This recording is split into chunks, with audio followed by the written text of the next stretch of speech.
Issues of the day under T-Radar. Yes, we're talking issues of the day with Radar this morning. Good morning to you, T-Radar. Well, good morning to you. And welcome back from a Pacific paradise holiday. Yes, it was a paradise. It was one of those kind of went to Rarotonga, and when you suddenly find yourself in another country where things are different, you can kind of freak you out a little bit. Like, what are the rules? Can you do this? Can you not do this? You know, it's all a bit kind of, ooh. And suddenly you find yourself on a scooter with a license that you can't believe they've given you, hearing around the island with no helmet on, thinking, crikey, well, if I stay below 40 k's, I'm fine.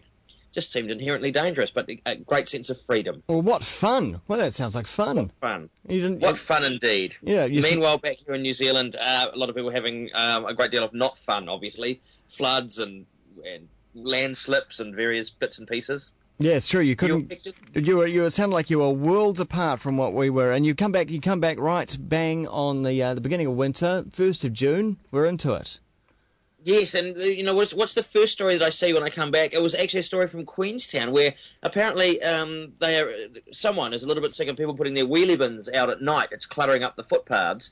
And so instead of saying, hey, could you not do that, and maybe saying, let's try to keep the place a little bit tidier, $1,000 fine. They're mooting if you put your wheelie bin out between 7 p.m. and 7 a.m. $1,000. What? Why? Do you know what else you can be fined $1,000 for? Possession of a firearm without a licence, Class A drugs, illegal trading on Easter Saturday. I don't know if having your wheelie bin out at night equates to that list of crimes. No. What is the problem with it out at night? I mean, is taking people's way or complaints? Oh, there's been complaints. Oh, okay, fair enough. Well, about 4 in a year. Okay. Oh, fair enough because, then. On the footpath. A lot of, particularly elderly people and whatnot are saying, we put them out at night because it's too icy and too cold in the morning. Yeah. And, we don't want to have to get up at 10 to 7 to get our rubbish bins out. But no, $1,000 fine, outrageous. Golly gosh, talking about fines, what about the chap who's been running up $26,000 worth of fines? Yeah, I don't know, have you been through the Northern Tollway, wonderful tunnel just north of Auckland? I have a few times, lovely.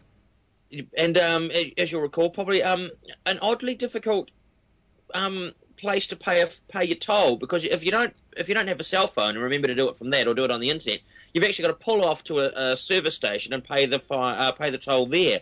So quite problematic, and they have little cameras that take your things. Well, some guy has made 700 trips through the Northern Gateway without paying his $2 thing once, so he's racked up $1,800 in arrears, but with all the costs and fines, $26,500 he owes. You'd think he'd just about get his name on a plaque if he pays all of that off. Yeah, he could. He's single-handedly paid off a few metres of the road if he does it. Absolutely, and look, it's a very easy thing to forget. I remember we went up and we stopped and we paid it on the way at the little machine. And then on the way back, you sort of come through and you think, I must remember to do that on my phone. And then you totally forget. Yeah. Within about a week, you get a little letter going, hey, you forgot to pay your $2. I don't know if it goes up to $4 at that stage or something like that, and incrementally on from there. Why they couldn't have a little side lane where you could just pull over in your car and throw a coin into a thing without actually having to get out, I don't know. That was called the Auckland Harbour Bridge in the 70s and early 80s. Even I remember that. Yes, well, a far better system, I think, than having to get out of your car and smooch across, because you can't text while you're driving to do it, that way.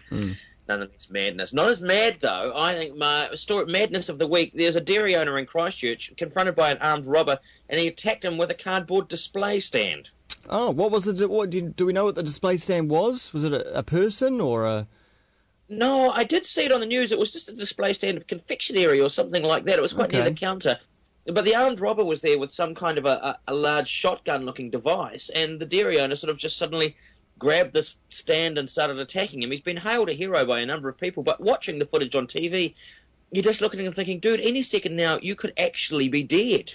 Here's a guy, we don't know if the gun's loaded. All he has to do is just go, oh, you're crazy, and shoot you.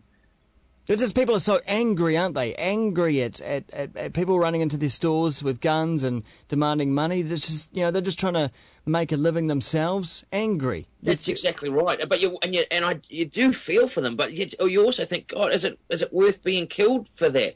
And there was another one just out my way the other day, and there's been a spate of these. I suspect the media has not quite picked onto the fact that there is a group of young people going around heisting ice creams. Oh, I saw that. What's the guts of that one? Yes.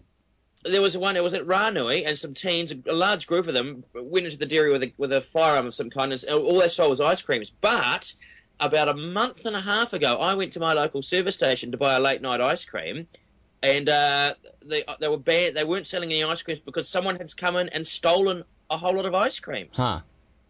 Is it a youth gang phenomenon? Are there youth gangs out there going, hey, it's your turn to go and get the ice creams, and they're going to go and hit dairies, service